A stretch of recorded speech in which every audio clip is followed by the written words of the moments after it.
bienvenue de nouveau dans cette deuxième session de notre premier axe migrer pour acquérir ou maintenir une position privilégiée. On va s'intéresser dans cette fin de matinée aux privilèges nationaux et raciaux dans la migration. Donc on aura de nouveau trois communications qui seront présentées d'abord par Marine Duc, donc, qui est ATER et doctorante en géographie à l'université Bordeaux-Montaigne, et dont la thèse porte sur les migrations étudiantes entre le Groenland et le Danemark, qu'elle analyse notamment au prisme des dynamiques coloniales et des inégalités raciales. Notamment, elle s'intéresse aux inégalités et au rapport de pouvoir à l'université et dans le champ de l'éducation et de la recherche. Ensuite, on écoutera Stéphanie Guyon, donc, qui est maîtresse de conférences en sciences politiques à l'université Picardie Jules Verne et actuellement en délégation à l'INED, qui a longtemps travaillé sur la Guyane principalement et qui coordonne actuellement un programme de recherche ANR sur les hauts fonctionnaires en Outre-mer, donc sur 5 territoires, il me semble, et sur des carrières dans 3 administrations différentes, donc l'éducation nationale, la justice et la préfecture. Et on terminera par la communication d'Adrien Dubux, qui est quant à lui maître de conférence en géographie à Sorbonne Université, qui a consacré sa thèse aux migrations des Japonais à Paris, qui a ensuite travaillé sur plusieurs objets de recherche qui se nouent un petit peu tous à l'interface des parcours migratoires, des pratiques citadines et du changement urbain, et qui coordonne un programme sur les espaces publics à Abu Dhabi, ou coordonné, je ne sais pas s'il est fini le programme. Alors, ces communications seront discutées par Hélène Kouachi, qui est avec nous en distanciel, qui est anthropologue, qui est chercheuse rattachée au LARTES, donc de l'université Cheikh Anta Diop, et également associée à l'Institut des mondes africains, et qui est quant à elle spécialiste des mobilités touristiques et migratoires vers le Sénégal et également vers Madagascar. Voilà, je passe directement la parole à Marine Duc. Est-ce qu'on peut afficher son PowerPoint depuis cet ordinateur, s'il te plaît? Et est-ce que c'est possible de parler bien fort, s'il vous plaît? D'accord, ça marche.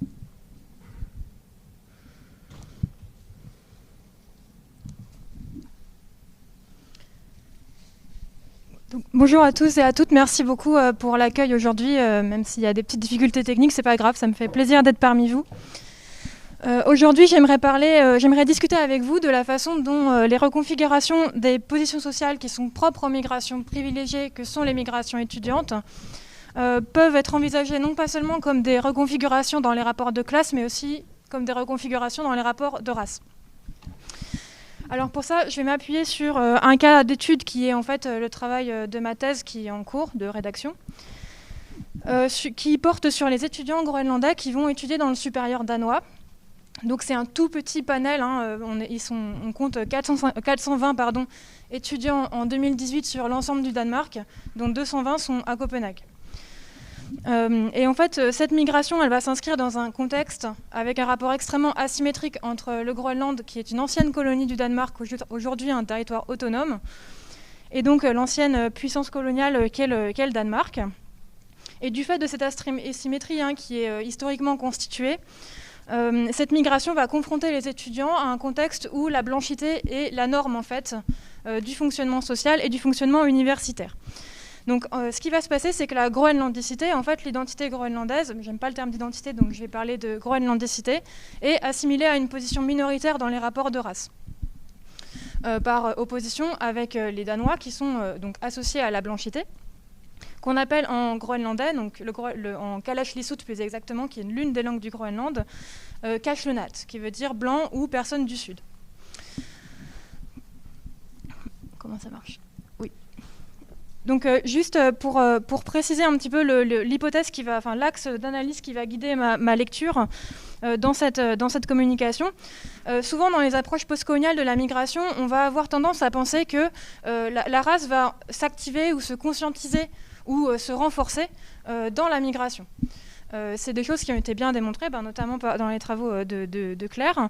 Et moi, ce qui m'intéresse, en fait, c'est que dans mon cas, on peut envisager cette migration comme venant venir flouter, en fait, les catégories raciales, ou en tout cas les limites ou les frontières entre les différents groupes raciaux. Donc pour ça, je vais m'appuyer, je vais dire juste un mot rapidement de mon contexte théorique. Je m'appuie sur le fait que de nombreux travaux ont travaillé en migration étudiante sur les nombreuses dispositions qu'on peut acquérir au fil de la migration étudiante, dispositions linguistiques, façon de vivre, goûts particuliers. Et je m'appuie sur des études sur les rapports de race, 3 axes principaux d'études sur les rapports de race, qui me permettent de penser en fait la race comme un rapport social et puis comme quelque chose qui s'acquiert en fait au cours de la socialisation. Donc le premier ensemble de littérature que je mobilise pour cette analyse, c'est l'idée de considérer la spécificité de la race comme un rapport né de la colonisation, ce qui va me permettre de dépasser l'opposition qu'on peut faire parfois entre ethnicité associée à une assignation culturelle et race associée à une assignation biologique. Je m'appuie aussi sur les travaux sur la colonialité qui me permettent de dire que le champ académique est polarisé de telle façon à ériger en système de référence des valeurs, des pratiques qui sont associées en fait à la blanchité. Et je m'appuie dans un dernier temps sur les travaux qui portent sur la socialisation raciale, donc comme je le disais, qui permettent d'envisager la race comme quelque chose qui s'acquiert au fil d'une socialisation précise.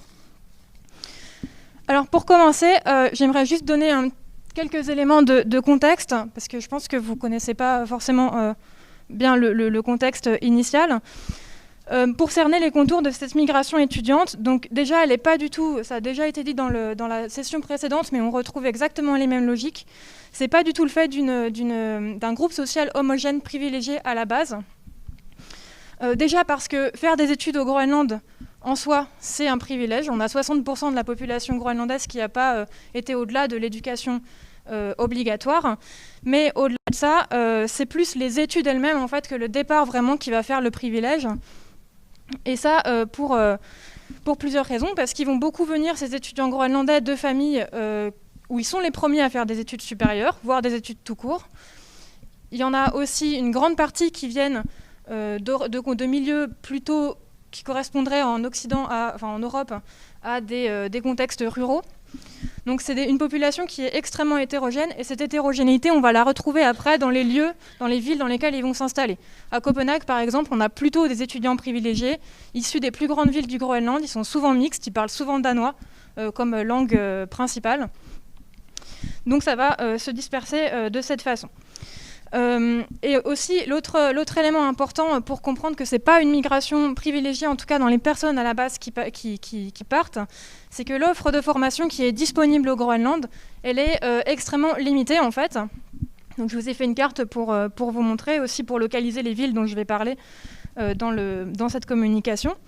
En fait, les formations sont organisées principalement autour de 3 axes. On a des formations qui sont concentrées en économie-gestion, des formations sur des services à la personne, comme les études d'infirmière par exemple, ou d'aide-soignante, et beaucoup d'humanité et de sciences sociales. Donc toutes les études techniques, toutes les études scientifiques, elles se font au Danemark. C'est ça. Et l'autre élément qui me permet aussi de complexifier l'idée qu'on est dans une migration privilégiée sur les personnes qui partent à l'origine, c'est l'encadrement public de cette migration, qui est très particulier. On a déjà un encadrement qui va se jouer sur le plan symbolique, où au Groenland, on a une croisade morale en fait, qui encadre la poursuite d'études, qui va passer par de nombreuses injonctions tout au long de la carrière scolaire, mais aussi dans l'espace public à faire des études, donc avec des campagnes qui sont organisées par les ministères, par certaines entreprises, pour encourager la poursuite d'études. Vous avez un exemple d'un poster ici qui présente la trajectoire d'une étudiante. C'est un poster d'une municipalité. Et cette croisade morale, elle est très rattachée au projet indépendantiste groenlandais, qui repose sur l'idée que plus on aura de personnes diplômées, plus on pourra accomplir l'indépendance du Groenland rapidement. Cette croisade morale, elle va se doubler d'un encadrement matériel de la migration, qui va permettre en fait à des personnes peu dotées en capitaux économiques de partir. Donc cet encadrement matériel, il passe déjà par un ensemble de droits auxquels ont droit les étudiants groenlandais parce qu'ils sont citoyens danois. à commencer par le SU. Donc c'est une abréviation pour désigner en fait une bourse d'études qui est destinée à tous les étudiants danois et qui monte à hauteur de 860 € par mois pour tout le monde. Donc du coup, ça va faire en sorte que ces étudiants vont vivre dans de relativement bonnes conditions, même si on a quelques situations de précarité. Et à cela va s'ajouter un ensemble d'aides qui sont financées cette fois par l'autonomie du Groenland et pas par le Danemark, comme par exemple les allers-retours avec le Groenland, ou un ensemble de dispositifs d'aide, de suivi pédagogique, ou de suivi financier, des bourses pour acheter des livres, des choses comme ça. Donc cette migration, elle n'est pas du tout... Elle n'est pas du tout attachée pas forcément attachée à une recherche de distinction par le lieu d'études, mais plus par la volonté simple de poursuivre des études, en fait, tout simplement. Donc ça va aussi s'incarner dans des choses très concrètes dans le projet migratoire, par exemple. Beaucoup d'étudiants n'ont pas conscience du prestige des établissements dans lesquels ils vont atterrir. Donc ça donne des situations un peu rocambolesques parfois, où ils arrivent dans des environnements dont ils ne maîtrisent absolument pas les codes. Et l'autre élément, c'est que parfois, cette migration, elle est vécue comme une contrainte, parce que l'éloignement n'est pas forcément quelque chose qui est recherché. Ça, c'est en particulier vrai pour les étudiants qui sont originaires plutôt des classes populaires ou des classes moyennes. Donc voilà, tout ça pour dire qu'il ne faut pas forcément considérer les migrations privilégiées uniquement comme le produit de ressources qui sont antérieures à la migration, mais aussi comme le fait de ressources qui sont acquises au fil de la migration. Et j'avais besoin d'expliquer ça pour venir ensuite au deuxième temps de ma présentation. Donc dans cette migration, les enquêtés, en fait, ils vont associer un ensemble de caractéristiques phénotypiques, mais surtout des manières de se comporter, en fait, à leurs camarades danois. Et ça va se faire indépendamment des filières suivies. La question nationale, en fait, vous le voyez dans cet extrait, je vais pas le lire pour aller plus vite, je vais simplement le résumer, mais la question nationale, elle va glisser vers la question raciale, parce que ces caractéristiques, elles sont systématiquement attribuées aux personnes de nationalité danoise, mais qui ne sont pas issues de minorités migratoires. Donc c'est vraiment quelque chose, on voit vraiment le glissement se faire dans cette façon-là. Donc si on prend l'exemple que je vous ai présenté ici, c'est Siki, une étudiante en économie des services, qui m'explique comment ses camarades sont tellement danois. Alors pourquoi ils sont tellement danois ? Ils sont tellement danois parce qu'ils ont des façons d'agir qui sont particulières. Ils sont très danois parce qu'ils parlent fort, ils portent aussi des vêtements foncés. Et elle m'explique qu'énormément de Danois font ça et que ça, c'est quelque chose qu'on ne fait absolument pas au Groenland. Et donc dans cet extrait, en fait, il y a deux choses, il y a deux aspects, deux caractéristiques que je vais développer qui sont associés à la danicité. Le premier, c'est un rapport à la prise de parole qui est particulier. En Kalaallisut, on appelle ça krapuk. Krapuk, ça veut dire faire mousser ou savonner. Donc en fait, si quelqu'un parle très fort en danois, prend beaucoup de place, on va dire qu'il kapuk. Par exemple, Larsi krapuk, ça veut dire, voilà, il prend de la place, il s'exprime beaucoup très fort. Donc ça va faire en sorte que la blanchité, elle va s'incarner dans cette façon de prendre la parole, notamment en public, et de se mettre en avant, d'être très entreprenant, et donc en fait de créer des situations dans les interactions où les personnes en situation minoritaire n'arrivent pas vraiment à s'exprimer. L'autre aspect qu'on va trouver dans cet exemple-là, la deuxième caractéristique, c'est la façon de s'habiller. Cette caractéristique, elle est intéressante parce qu'elle va recouper des normes de genre, et puis un ethos de classe aussi, et puis dans une certaine mesure des caractéristiques climatiques et environnementales, donc qui sont complètement propres en fait au contexte d'études. Le style groenlandais, il est très associé à un style sporty, coloré, parfois un peu flashy, avec un goût pour les vêtements de marque outdoor. Par exemple, on m'a souvent dit que Fjallraven était la marque nationale du Groenland. C'est une marque de vêtements de montagne.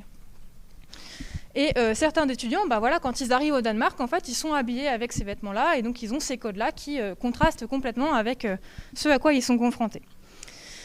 Et donc en fait, ce qu'on voit avec cet exemple, c'est qu'il y a une sorte d'adéquation qui va se faire entre les attributs de la blanchité et les attentes scolaires, en particulier pour ce qui est du rapport des attributs de comportement, de façon de se comporter. Donc ça va évidemment se manifester dans la maîtrise de la culture légitime, bien sûr, première chose dans le danois, maîtrisé ou pas, mais également dans un ensemble de références dans les curriculums. Mais ce qui va être valorisé en classe, c'est ces caractéristiques de l'aisance de la prise de parole, de la capacité à s'imposer dans les débats, dans la capacité aussi à faire la conversation avec des gens qu'on ne connaît pas, Et tout ça, en fait, les étudiants groenlandais expliquent qu'eux, ils sont en décalage avec ces façons de faire, avec lesquelles ils n'ont jamais été confrontés, que ce soit dans leur système scolaire ou même dans leur socialisation familiale.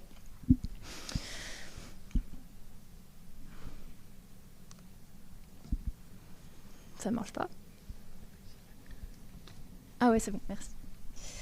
Du coup, je vais passer maintenant à mon troisième point. Non, pardon. Excusez-moi. Donc mon troisième point, passer pour se préserver. En fait, les caractéristiques qui sont associées à la danicité, elles ne sont absolument pas caractérisées comme immuables. C'est des choses qui sont en fait présentées comme des façons d'être qui peuvent se transmettre, notamment au fil de l'expérience migratoire, comme si en fait elles pouvaient un peu déteindre, si vous voulez, à la manière d'une encre qui déteindrait sur les vêtements ou sur les individus. Et quand on aborde en entretien cette question de l'identification, eh ben, la façon dont on est perçu ou dont on se perçoit soi-même dans le lien avec un attribut national ou racial, eh ben, cette identification, on en parle souvent comme d'un passage. L'acquisition des façons en fait, de se comporter, elle pourrait presque mettre en cause l'appartenance initiale, le sentiment d'appartenance à un groupe initial, que ce soit, dans mon cas en tout cas, les étudiants groenlandais. Et en fait, ce sort de franchissement des frontières de ces catégories, de ces groupes sociaux, ça rappelle complètement ce qui est attribué au passing racial, dans ce cas-là, parce qu'elles font appel à la construction de ce que Goffman appelait une façade. Donc une façon d'être qui n'est pas vraiment soi, mais qui permet de passer, notamment pour résister à une oppression, ou en tout cas, dans le cas qui est le mien, de pouvoir accomplir le but de la migration, c'est-à-dire acquérir son diplôme. Donc quand ils vont décrire les expériences qu'ils ont d'être étudiants au Danemark, la question d'adapter ces façons d'être, la façon d'être de leurs camarades, c'est très souvent envisagé comme le fruit d'une expérience de scolarisation. C'est très lié à ça, et c'est pour ça que dans certains cas, pour les personnes qui ont eu des expériences scolaires avant l'expérience dans le supérieur, comme c'est le cas ici pour Malik, ils vont déjà avoir acquis ces façons d'être propres. Donc Malik, en fait, il m'explique qu'il a été dans une école précédemment qui lui a permis d'acquérir cette façon de parler. Et donc, il me dit que lui, c'est le danois dans son groupe de groenlandais, en dépit du fait que ses deux parents sont inuits. Et donc, ces façons d'acquérir, l'acquisition de cette disposition, elle est vraiment pensée comme une résistance, comme une façon en fait, de pouvoir mener à bien sa scolarité. Et elle permet donc de tout simplement se comporter à la façon d'eux pour pouvoir survivre dans ce milieu scolaire. Donc ces formes de passing volontaire, en fait, elles n'empêchent absolument pas une série de rappels à l'ordre racial, que ce soit des stigmatisations, des discriminations directes dans les sociabilités étudiantes, dans les classes. Et surtout, elles n'empêchent pas des marques naturalisantes d'exister, notamment le stigmate qui porte sur les caractéristiques phénotypiques ou le prénom, dans des cas assez fréquents. Et en fait, ce que je voulais montrer avec cet exemple, c'est que la migration étudiante, elle va confronter à de nouveaux mécanismes socialisateurs. Et ces transmissions, elles sont en fait incorporées dans les façons d'être des gens qui font se comporter comme un Danois ou antérieurement comme un Groenlandais. Donc il y a une labilité en fait, de ces identifications qui va s'activer dans la migration. Donc le dernier point que je voulais aborder avec vous, c'était la question un peu inverse, c'est-à-dire plutôt que de volontairement se faire passer pour, il y a la question aussi de comment on est passé en fait, par cette migration. En fait, au fur et à mesure de la migration, les étudiants vont presque faire l'expérience d'être blanchis, notamment par leur milieu social d'origine. Et ça va se faire indépendamment de leur couleur de peau. En fait, les transmissions qui sont acquises au fil de l'expérience migratoire, elles vont coller aux individus, y compris quand ils vont rentrer chez eux. Je vais prendre un exemple. Donc, c'est l'exemple d'une personne qui s'appelle Regine. Ses deux parents sont inuits et elle a hérité de marqueurs corporels qui sont très distincts. Donc, il n'y a absolument pas d'ambiguïté, en tout cas pour moi, de mon point de vue, sur la façon dont elle peut être racialisée. Et elle me raconte une expérience. Elle est partie à Tasiilaq, c'est une petite ville sur la côte est du Groenland, pour faire un stage. Pendant son année de master, donc elle était habillée de manière très professionnelle avec un tailleur. Elle n'avait pas de grosses vestes d'hiver. Et elle se souvient qu'il y a des enfants qui lui courent après dans une rue. et qu'il l'appelle Cachelonade, Cachelonade. Et alors elle pense absolument pas une seule seconde que ça peut être elle. Et les enfants continuent à l'appeler, elle finit par se retourner et ils lui rendent son gant qu'elle avait fait tomber par terre. Et en fait, elle est très très marquée par cette expérience parce qu'elle-même est très nationaliste et elle comprend pas en fait pourquoi les enfants l'ont appelée Cachelonade. Et donc elle m'explique que c'est probablement à cause de la façon dont elle était habillée, très orientée vers le business, et donc pour elle, ça ce sont des habits que les Groenlandais ne portent pas, mais ce sont des habits des classes dominantes. Et les classes dominantes au Groenland étant les Danois, elle a été assimilée en fait à une Danoise. Donc en fait on voit bien ici que passer pour blanc, c'est pas du tout le monopole de ceux qui sont peu marqués. Et ce qui me semble intéressant là, c'est que la classe va complètement recomposer le rapport de race dans cette situation-là. L'apparence de Regine, elle va être en fait codée, si vous voulez, en termes de classe. Et c'est ça qui va, en lui donnant les atours de la respectabilité, qui va la faire passer pour les enfants, pour une blanche. Donc, cet exemple... ouais, merci. Je vais juste conclure sur un dernier petit exemple. C'est pas du tout un hasard, en fait, si cette scène avec Regine s'est déroulée dans une petite ville assez isolée. C'est qu'en fait, elle va rejouer cette localisation, les fractures spatiales entre l'ouest et l'est du Groenland, l'ouest étant beaucoup plus urbanisé que l'est. Parce que, en fait, si vous voulez, dans le terme même de Cachelonade, on a l'idée que la blanchité est associée à un espace particulier. Parce que Cachelonade, ça veut dire étranger, ça veut dire personne qui vient du sud. Donc, cet exemple-là, l'exemple de Regine, il montre que, si vous voulez, que la race, elle se configure aussi spatialement. Et je voudrais conclure sur un dernier exemple, qui est celui de Peter, qui est en master d'ingénierie, et il me raconte que, quand lui, il est rentré dans sa ville, à Sisimiut, qui est une petite ville, on lui a dit qu'il n'était pas groenlandais. Il n'était plus groenlandais dans sa façon de se comporter avec les gens, dans sa façon de s'habiller. Donc même chose, il l'a vécu de manière très violente. Et on lui a dit, retourne à Nuuk. Nuuk, c'est la capitale du Groenland. Sous-entendu, tu es plus tout à fait groenlandais, mais tu n'es pas assez danois pour que je puisse t'appeler danois. Donc tu es un groenlandais, mais qui vient de la capitale.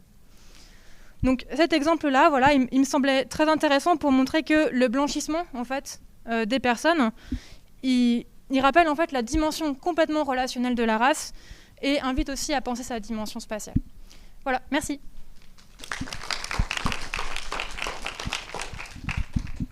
Merci beaucoup Marine. Alors je rappelle aux personnes qui nous regardent sur YouTube qu'on prend évidemment vos questions via le chat et qu'on les posera, qu'on essaiera de les synthétiser dans le temps de la discussion tout à l'heure.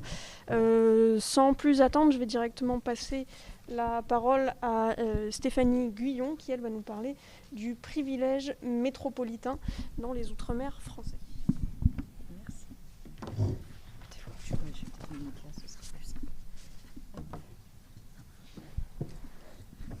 Merci. Alors, merci beaucoup. Donc effectivement, je vais vous parler du privilège métropolitain, même si vous allez voir, j'ai aussi du mal à cerner complètement l'ampleur et les caractéristiques de ce privilège. Donc mon étude porte... Ah oui, c'est vrai que c'est que pour les... Ok.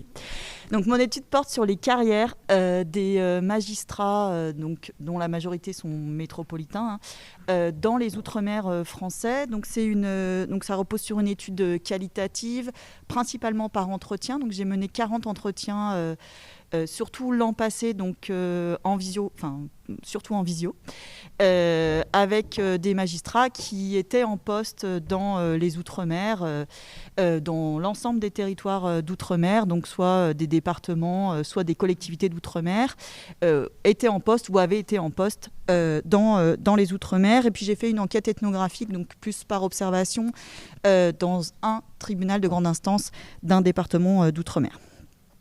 Alors évidemment, la caractéristique de mes enquêtés, c'est donc d'être des migrants intranationaux, mais qui bénéficient d'avantages structurels dans la migration, puisqu'évidemment, leur migration, en particulier, ils bénéficient d'un prestige statutaire et puis d'une élévation d'une surrémunération, d'une élévation de leur niveau de vie.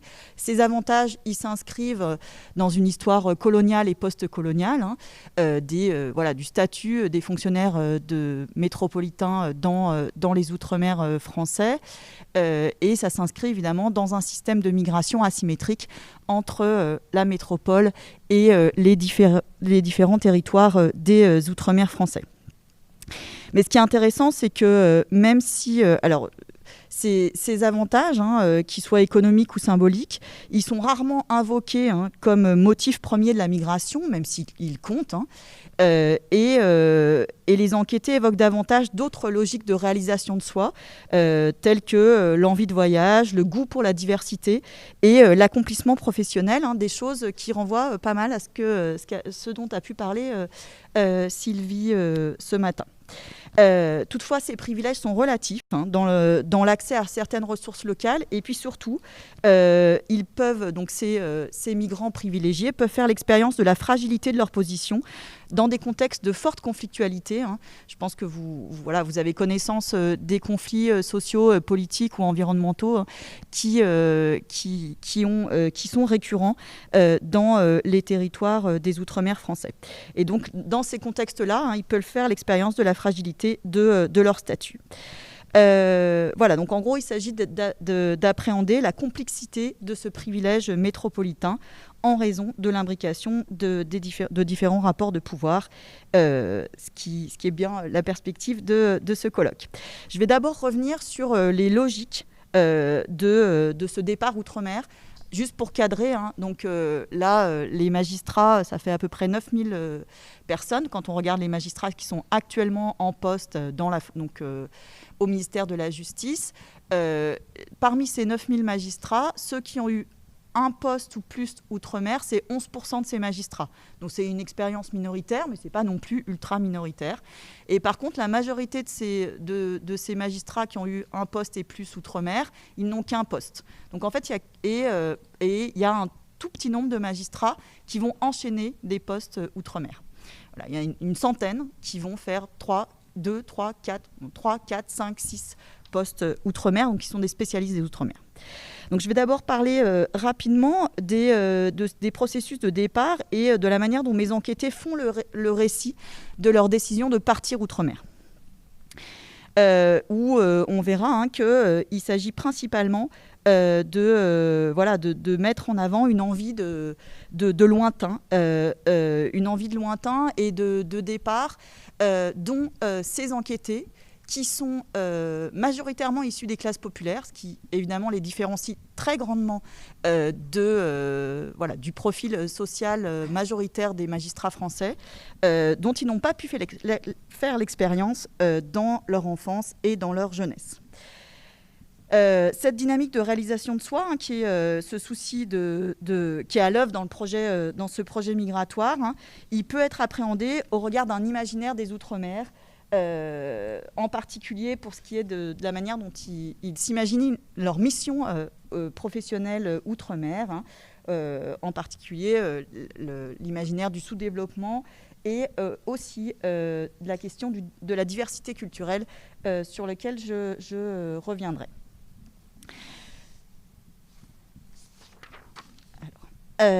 Alors, je ne vais pas rendre compte de l'ensemble de ces logiques et de tout ce qu'ils disent dans ce récit de la décision du départ. Je vais surtout me focaliser sur cette envie de mobilité lointaine et sur le goût pour la diversité qu'ils évoquent. Donc, les magistrats enquêtés, ils présentent très fréquemment ce choix d'un départ outre-mer comme un attrait ancien pour le voyage et pour la mobilité lointaine. Donc, ils disent souvent « j'ai toujours voulu partir outre-mer dès le début de ma scolarité à l'ENM, pour ceux qui ont réussi le premier concours, le concours externe, je voulais partir outre-mer ». Et alors, aucun de ces magistrats, quasiment aucun, n'a de socialisation primaire internationale. Au contraire, ils sont dépourvus des ressources internationales, fréquentation d'écoles internationales, aisance linguistique, expérience de l'expatriation dans l'enfance. Voilà, ils n'ont pas ces ressources-là dont on sait qu'elles favorisent des mobilités lointaines et l'expatriation. Précisément, ils présentent leur souhait de partir outre-mer comme une nouvelle opportunité offerte par une trajectoire sociale ascendante, par leur entrée à l'ENM, alors qu'ils n'ont pas eu l'occasion de voyager dans leur jeunesse, et ils présentent cette possibilité d'un poste outre-mer comme un rattrapage par rapport à ça. Je cite une jeune magistrate, fille unique d'une mère institutrice et d'un père ouvrier dans l'industrie, mais devenu cadre à la fin de sa carrière. Donc une magistrate en poste à La Réunion, qui dit « Je n'ai pas trop voyagé quand j'étais étudiante parce que je n'avais pas les moyens. Et puis pas trop le temps non plus. Voilà, à partir du moment où je suis rentrée à l'école, donc du coup, oui, j'ai voyagé un peu en Europe et un petit peu dans le monde, enfin en Amérique latine. » Et donc je lui demande si et enfant avec vos parents, elle dit en France oui avec mes parents, mais je ne suis jamais partie à l'étranger. On partait en vacances en France. Voilà, on a exploré toute la France. Une autre magistrate présente encore plus explicitement sa première mobilité outre-mer comme un rattrapage, alors qu'elle n'avait jamais eu l'expérience de l'étranger dans sa jeunesse. Et on sait que les voyages et séjours à l'étranger se sont démocratisés en France, mais ils demeurent, surtout les voyages lointains, demeurent beaucoup plus accessibles aux membres des classes supérieures. Donc les voyages lointains, c'est vraiment les plus sélectifs. Et donc beaucoup de mes enquêtés mettent en avant comme motivation du départ la recherche d'aventure et de découverte culturelle, donc une certaine forme de voyage lointain, un goût des voyages qui est plutôt recherché par les membres de la petite bourgeoisie et qui est ajusté aussi aux ressources et savoir-faire de mes enquêtés qui ne sont pas pourvus comme de capitaux internationaux. Et par exemple, il y a une magistrate qui dit effectivement que ce séjour outre-mer, ça constitue un bon compromis entre l'aventure et la sécurité. Je cite, c'est aussi parce qu'enfin, je suis assez curieuse par nature et j'aime beaucoup voyager et découvrir d'autres cultures, d'autres endroits que ceux que je connais et que je fréquente habituellement. Donc, à l'issue de mon premier poste, c'est un projet qui a maturé et qui a confirmé mon attrait pour l'outre-mer. Donc, j'avais vraiment envie de découvrir un nouvel univers et c'est un peu aussi le goût de l'aventure, mais en même temps, quelque chose d'assez sécure, puisqu'on n'est qu'à 8 heures environ d'avion, entre guillemets, de la France. Ça reste des conditions qui sont quand même très confortables, puisqu'il y a toutes les infrastructures modernes. Enfin, voilà, c'est pas non plus... Et voilà, donc les Outre-mer apparaissent adaptés à sa recherche d'une ouverture à d'autres cultures, sans avoir recours à des ressources socialement discriminantes que sont l'aisance linguistique ou le fait d'être à l'aise dans des environnements très différents du sien, donc la capacité d'adaptation à une grande diversité de territoires. Par ailleurs, l'autre dimension que mettent en avant mes enquêtés, j'ai perdu le temps, mais... ok. C'est le goût pour la diversité. C'est-à-dire qu'ils mettent très fréquemment en avant le fait que s'ils ont voulu partir, c'est surtout pour leurs enfants. Beaucoup de ces magistrats sont des magistrats relativement jeunes, entre 30 et 40 ans, avec de jeunes enfants. C'est vraiment la configuration la plus propice à cette mobilité outre-mer. Parce que souvent, quand les enfants sont plus âgés, ils sont plus réfractaires à partir outre-mer à cause des infrastructures scolaires qui sont jugées moins bonnes en outre-mer, et donc ils ont peur d'avoir un coût pour leurs enfants.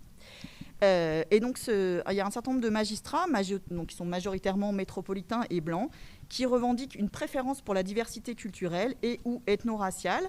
Ils le disent dans différents termes. Et ils expriment donc un goût pour la multiculturalité des Outre-mer, en particulier dans une perspective éducative. Alors, ils le disent aussi dans une perspective professionnelle, mais j'insisterai pas trop sur cette dimension. Donc, l'expérience de vie Outre-mer est présentée comme un atout dans l'apprentissage de la tolérance et de l'ouverture aux autres pour leurs enfants. Je cite un magistrat métropolitain qui est père de 9 enfants et qui décrit donc les vertus éducatives prêtées à leur séjour en Guyane. Moi, je pense que c'est une chance pour une famille de s'ouvrir sur le monde, même si ce territoire, effectivement, est un morceau de la France. C'est en même temps une porte de l'Union européenne et de la France sur l'Amérique. Ça fait partie de l'espace Caraïbe. Voilà. C'est une vraie chance de découvrir tout un univers et de rencontrer 1000 couleurs. C'est-à-dire toutes ces richesses que représentent toutes ces familles et tous ces gens que mes enfants côtoient à l'école, ou maintenant, petit à petit, déjà en dehors de leur école. Voilà, il dit « Et mes enfants étaient, du plus petit au plus grand, puisqu'il en a 9, vraiment volontaires. » Donc là, la valorisation de la multiculturalité et de l'éducation à la tolérance, elle est ancrée dans une tradition catholique très marquée dans cette famille. Mais beaucoup d'autres magistrats valorisent sous une forme plus séculaire et républicaine la mixité sociale et culturelle dont leurs enfants font l'expérience dans les Outre-mer. À l'instar de ce que peut décrire Sylvie Tissot pour la gay friendliness, l'affirmation de la tolérance, c'est comme valeur centrale, c'est aussi ça opère un peu pour ces magistrats. Comme un instrument de distinction au sein des classes supérieures, c'est-à-dire que ça marque leur appartenance à une bourgeoisie intellectuelle progressiste. Je vous cite un autre magistrat qui dit que il y avait la possibilité que les enfants partent assez jeunes là-bas. C'était une volonté de notre part de les confronter à une société différemment composée que la société hexagonale. C'est-à-dire que nous, on a estimé que ça leur ferait du bien, même s'ils étaient tout à fait normaux et gentils, d'être minoritaires et d'être donc les 4-5% de petits blancs au milieu de 95% de noirs et de métis aux Antilles. Ça forge une identité quand même. Donc ce père de 3 ans, là c'est un couple de magistrats, et ce père de 3 enfants, il présente vraiment le projet de départ en Martinique comme un projet éducatif et comme une forme d'épreuve pour ces enfants de rupture avec la société hexagonale. Et on voit bien que là qu'il y a des attentes en termes de socialisation des enfants, de développer des capacités d'adaptation à différents milieux de vie et des formes de réflexivité, c'est-à-dire une capacité à prendre de la distance par rapport à son milieu de vie et à relativiser sa condition. Alors j'en viens maintenant à la question de cette ambivalence, de ce goût pour la diversité, puisque outre-mer, ces magistrats, même s'ils recherchent cette situation multiculturelle, ils vont faire l'expérience finalement de leur blanchité, puisque cette propriété sociale devient extrêmement saillante dans ces territoires, alors que jusqu'à maintenant, ils avaient été relativement peu confrontés à cette propriété. Et donc, ce qui m'intéressait, c'était d'apprécier les remaniements à la fois objectifs et subjectifs auxquels ils font face quand ils sont dans ces territoires et comment ils s'accommodent de cette propriété sociale qui est la blanchité.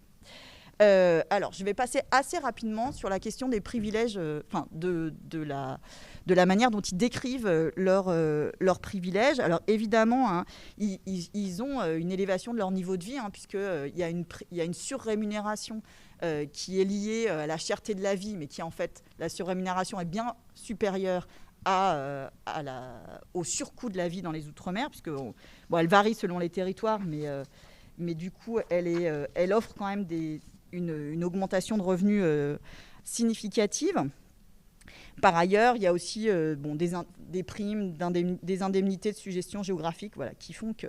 Alors évidemment, ils n'ont pas le monopole de ces majorations, les agents métropolitains, mais comme la surrémunération, elle est proportionnelle au salaire, du coup, elle bénéficie beaucoup plus au haut de la hiérarchie et où, en fait, les groupes locaux sont quasiment absents. Alors, ils parlent très peu de ces avantages économiques, si ce n'est souvent pour les relativiser. Alors, ils en parlent quand même en termes de gains en qualité de vie et en confort de vie, au fait d'accéder à des logements plus spacieux, surtout quand ils viennent de régions parisiennes, d'accéder à des piscines, ce qu'évidemment, habituellement, ils n'ont pas en métropole. Ils parlent aussi du gain en termes de prestige, c'est-à-dire que le fait que leur profession... Le prestige des magistrats est beaucoup plus important dans les Outre-mer que dans l'Hexagone. Donc, par exemple, ils évoquent la politesse des justiciables, le respect de l'autorité judiciaire des justiciables, mais aussi le fait qu'ils sont des notables dans les territoires d'outre-mer parce qu'ils sont beaucoup plus visibles, qu'ils sont beaucoup plus médiatisés, qu'ils sont beaucoup plus invités dans des cérémonies officielles et ils travaillent beaucoup plus étroitement avec les plus hautes autorités étatiques comme le préfet que dans l'Hexagone. Alors pour autant, ils ont des stratégies de relativisation de ces privilèges, en particulier... il y a différentes manières de relativiser l'ampleur de ces privilèges. Ça peut être d'abord d'insister sur la cherté de la vie, le fait de dire que finalement, les avantages économiques ne sont pas si importants que ça. Ça peut être aussi de mettre en exergue d'autres coûts économiques de la migration, par exemple Pour beaucoup de magistrats hommes, le fait que leurs épouses, quand elles ne sont pas magistrates, ne peuvent pas travailler dans ces territoires. Et ça peut être aussi de montrer qu'ils n'ont pas l'apanage de ces privilèges.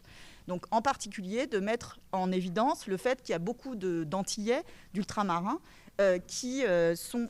Alors, de fait, ils sont minoritaires, mais ils sont plus nombreux outre-mer dans la magistrature qu'ils ne le sont en métropole.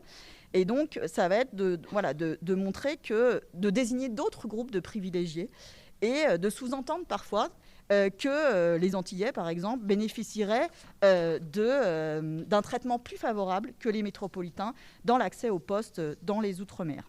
Je n'ai pas le temps de citer, mais voilà, c'est clairement dit par un certain nombre de magistrats.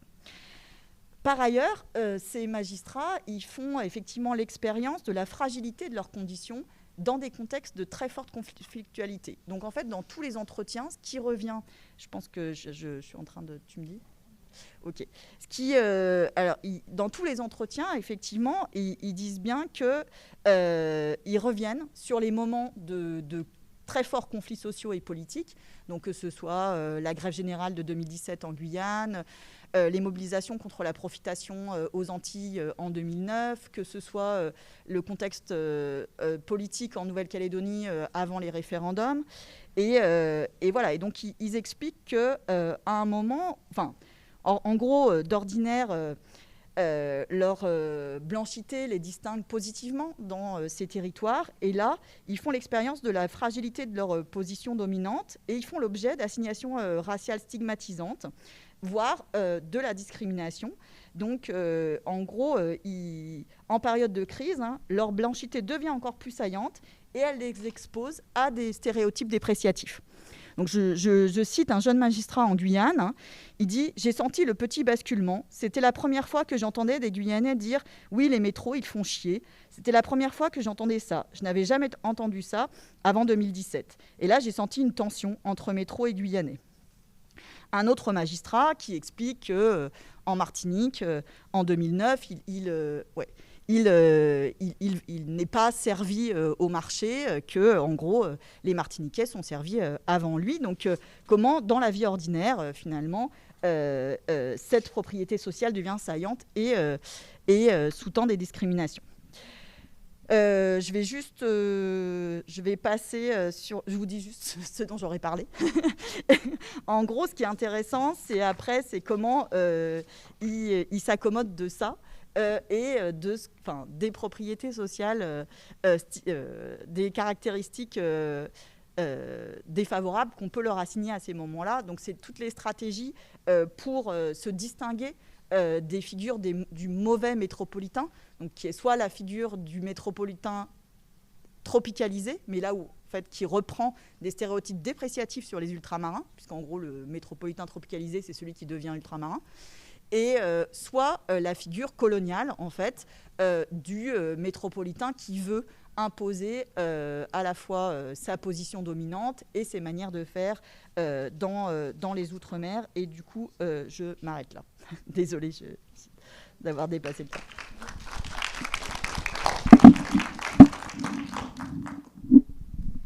Merci beaucoup Stéphanie. On va passer du coup à la communication d'Adrien. Alors juste le temps de remettre le... donc je pense que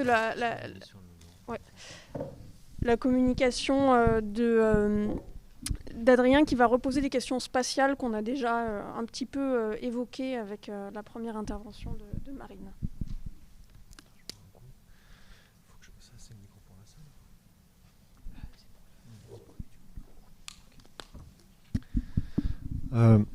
Bonjour à tous.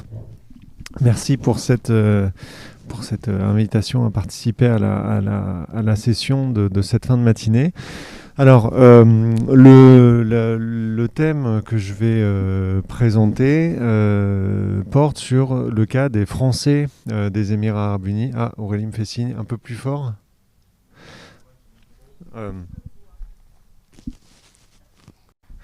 Le cas des résidents français aux Émirats Arabes Unis, donc 25 000 personnes, dans un contexte assez singulier du point de vue migratoire, puisqu'il s'agit d'un modèle fondé sur l'importation de main-d'œuvre dans un pays qui compte les records mondiaux en termes de pourcentage d'étrangers, puisque près de 90% de la population résidente est étrangère.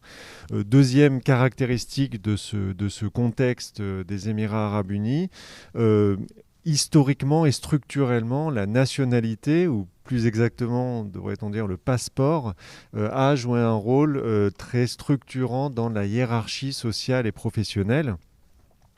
Et un troisième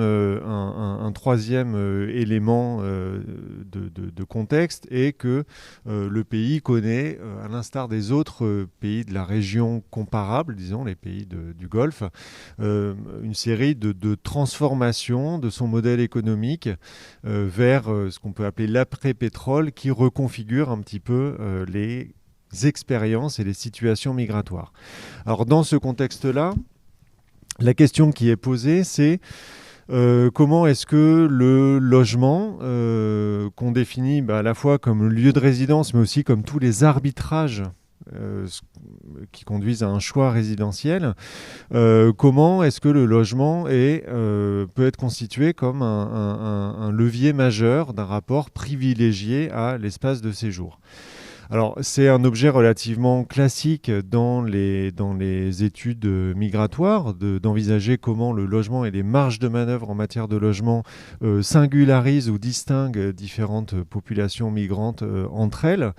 Il me semble que c'est une approche un petit peu plus rare que de considérer comment, au sein d'un même groupe national, les choix résidentiels et leur diversité vont venir marquer des disparités, des hiérarchies à l'intérieur de ce groupe national, et c'est un petit peu cette approche que je voulais suggérer ou discuter à l'occasion de cette présentation. Alors, pour le dire autrement, il me semble que l'entrée par les choix résidentiels, ça permet d'objectiver, d'articuler une série de facteurs qu'on pourrait qualifier de facteurs privilégiants, les marges de manœuvre économiques, les marges de manœuvre symboliques, le rôle des acteurs et des institutions dans le lieu de séjour. Et que finalement, mettre à plat ces facteurs privilégiants, ça permet peut-être aussi au-delà du cas des Français et des pays du Golfe, ça permet peut-être de contribuer à cette discussion sur quelle est la définition et quelle est l'extension du concept de privilège ou de privilégié, dont on sent bien à la fois l'intérêt heuristique et le caractère très relatif.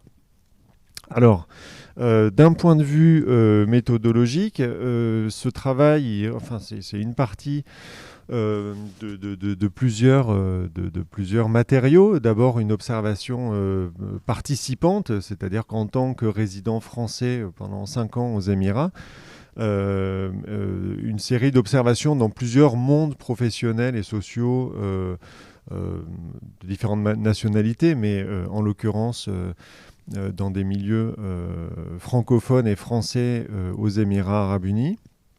Des enquêtes menées auprès de professionnels de la relocation, c'est le terme francisé venant de l'anglais, donc de l'aide à l'installation, et aussi une analyse de réseaux sociaux francophones qui sont un outil majeur dans les choix résidentiels et l'accès au logement.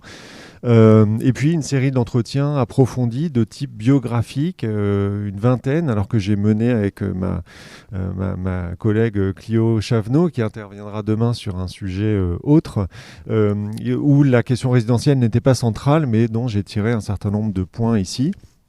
Et puis je voudrais souligner le fait que aux Émirats arabes unis, il y a une difficulté méthodologique constante, majeure, lancinante, qui est la quasi-impossibilité d'accéder à des données quantitatives spatialisées par nationalité, et donc des questions de ségrégation, des questions de mesure de ségrégation notamment, sont extrêmement difficiles à faire, même si récemment Yasser El-Chechtaoui et Delphine Pagès-El-Karoui ont produit des données assez importantes à propos notamment de Dubaï sous cet angle.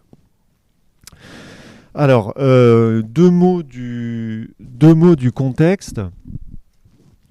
C'est un modèle, je l'ai dit, un modèle politique migratoire qui n'est pas en fait, qui ne se pense pas comme un modèle migratoire, qui est un modèle d'importation de main-d'œuvre, au sens où les temps de séjour des étrangers sont strictement dépendants du fait d'avoir un permis de travail, un contrat de travail, et que cette population qui est à 90% étrangère, avec des effets très forts sur la structure démographique elle-même, il y a une très grande surreprésentation masculine, près de 70% d'hommes dans la population, très peu de jeunes et très peu de personnes âgées en proportion.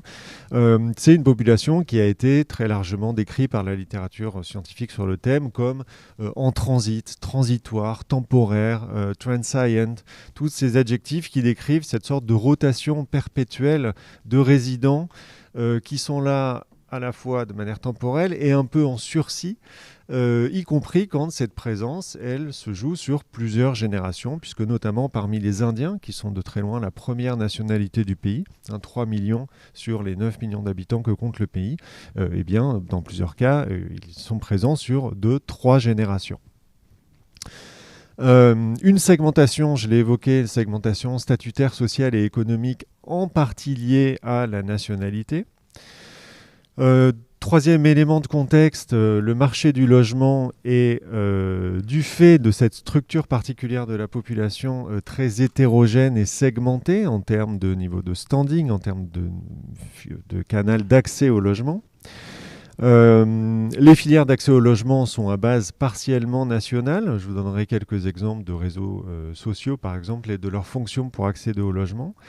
Et puis, il y a de manière plus sous-jacente un mouvement assez fort de transformation de l'économie du pays vers le post-pétrole, avec notamment le développement du secteur touristique, de la culture, hôtellerie-restauration. Et ce changement-là, il engage une modification assez sensible du marché de l'emploi et il ouvre un champ pour l'entrepreneuriat, les petites entreprises innovantes, le secteur du service à la personne, le service de la restauration, hôtellerie, qui se traduit assez fortement par une diversification du profil des résidents européens et parmi eux français. À quoi il faut ajouter une série de réformes sur lesquelles je reviendrai en conclusion, qui changent depuis assez récemment ou qui s'apprêtent à changer peut-être les liens entre les questions de titres de séjour, de durée des visas et de permis de travail et de séjour dans le pays. Alors, ce contexte à la fois très typé du point de vue de la population et très évolutif ces dernières années, il se traduit par, pour ce qui concerne les résidents français, par une diversité et une diversification des profils socio-professionnels.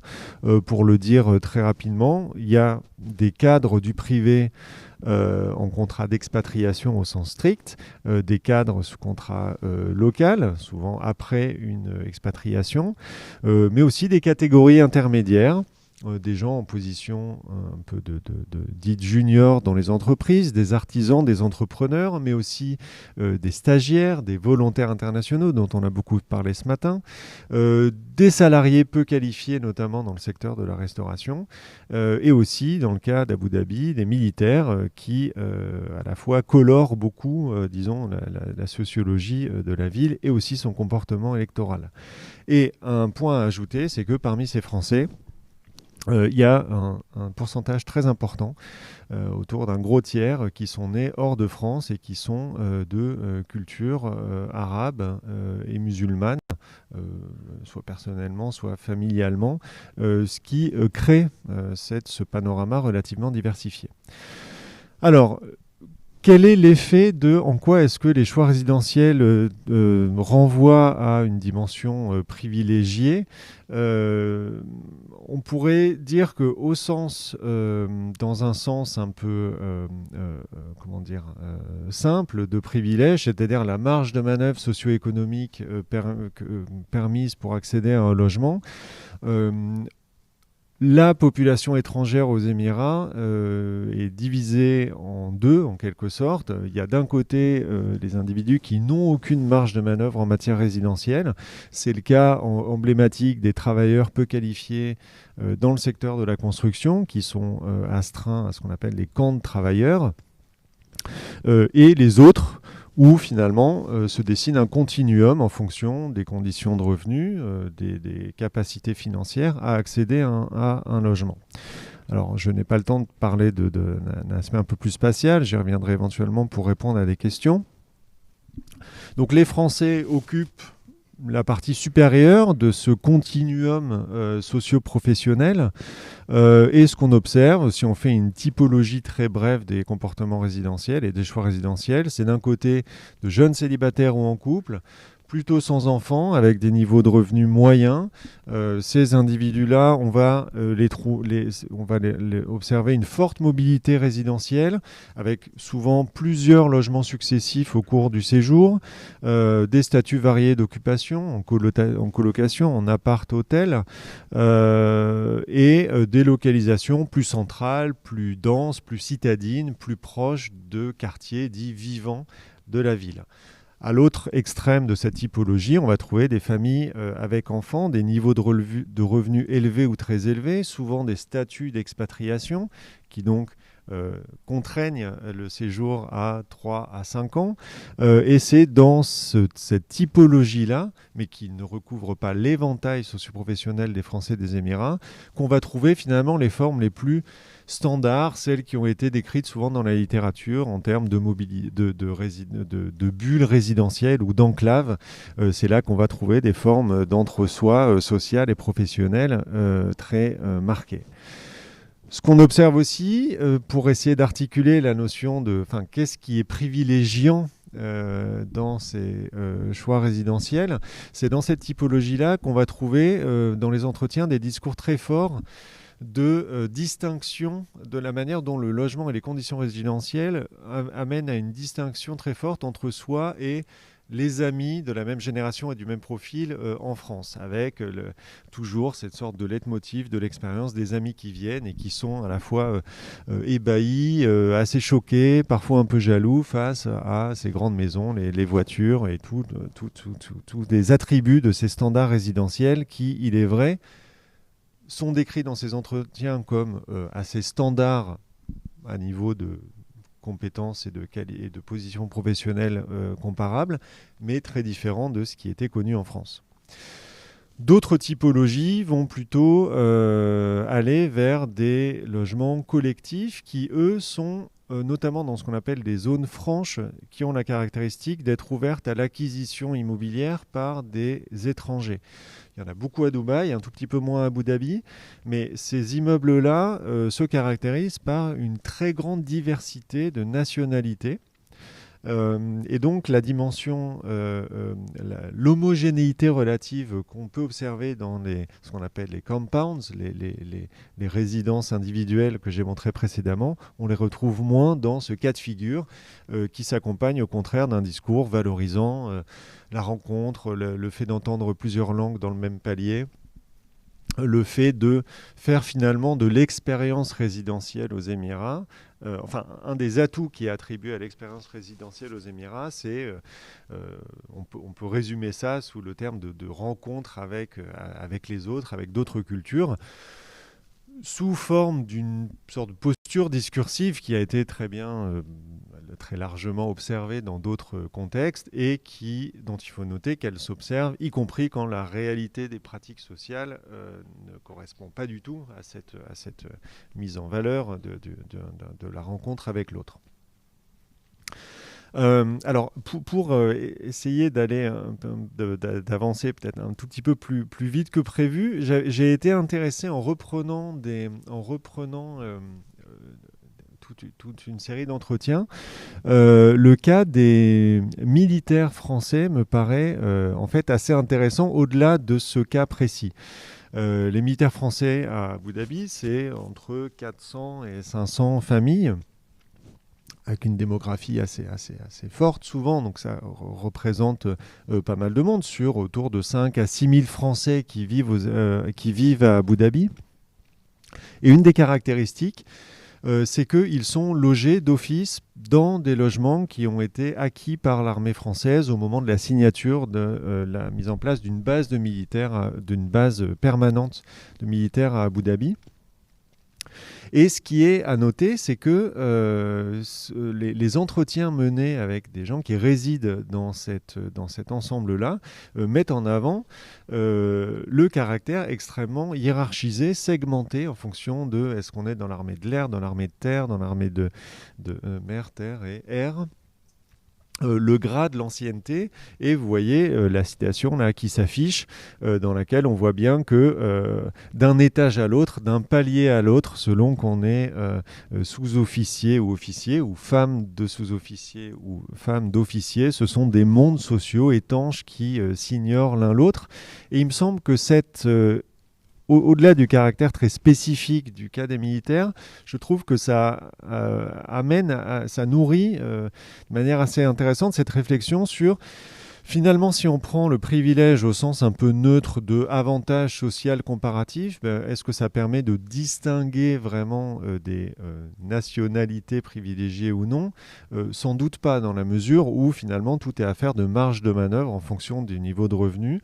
Et dans un contexte où il y a une forme de décorrélation de plus en plus marquée entre, disons, le passeport et la position socio-professionnelle, cette acception-là du privilège me semble assez peu opérante. En revanche, si on prend le privilège en l'entendant comme une sorte d'avantage essentiellement distinctif et acquis d'emblée, il me semble que ce qui se joue à l'intérieur des mêmes groupes nationaux, y compris quand on restreint le spectre socio-professionnel, il me semble que là, on observe des choses assez intéressantes, notamment parce que les acteurs qui sont en charge de fournir le logement aux expatriés soulignent vraiment l'importance de ajuster exactement le standard en fonction de la position professionnelle occupée au sein de l'entreprise. Donc il y a vraiment cette fonction distinctive dans l'accès au logement tel qu'il est encadré et favorisé par les employeurs notamment. Et donc en sabrant un peu dans les éléments que je voulais évoquer, mais c'est complètement de ma faute, le chrono ne ment pas, je voulais conclure en fait sur une sorte de paradoxe ou de tension entre d'un côté un discours, notamment dans le marketing urbain, dans le discours qui met en scène et qui met en image les politiques urbaines, les politiques de développement de complexes résidentiels, par exemple, qui vraiment foisonnent dans tous les Émirats. Il y a clairement une sélection, une sorte de valorisation, de mise en avant des résidents occidentaux dont profitent indirectement les Français.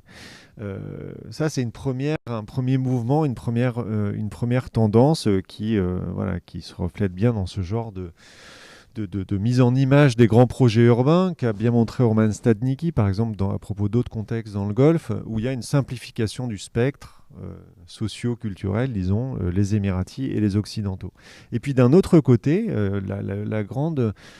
un mouvement plus récent, c'est vraiment les années 2019-2020 et qui ont été en plus accrus, me semble-t-il, par la crise du Covid, qui a eu des effets très forts sur les expériences migratoires, une certaine montée des récriminations, même si elles sont très limitées.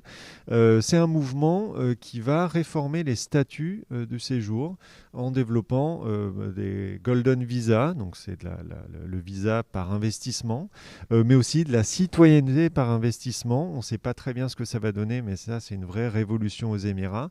Et ce qui est, et je conclurai là-dessus, les premières dizaines de personnes qui ont bénéficié de ces visas de long terme, donc une sorte de déconnexion entre le titre, l'emploi et l'autorisation de résider aux Émirats, eh bien, ce sont des Indiens, des Pakistanais, des Égyptiens, des influenceurs, des stars du Bollywood.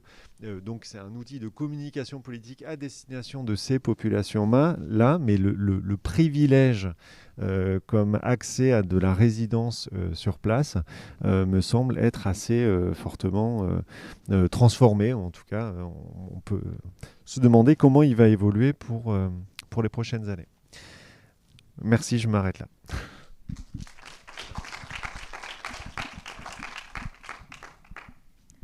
Merci beaucoup Adrien. C'est particulièrement intéressant que Abu Dhabi est un des contextes locaux qui change le plus vite au monde, peut-être. Et du coup, c'est intéressant d'être remise à jour. Je parle pour mon cas personnel. Ouais. Sur les dernières dynamiques en cours, derniers processus sociaux de transformation de ce contexte-là. Est-ce que, je ne sais pas si Hélène est... Oui, bonjour Claire. Est-ce que Hélène est en ligne déjà ou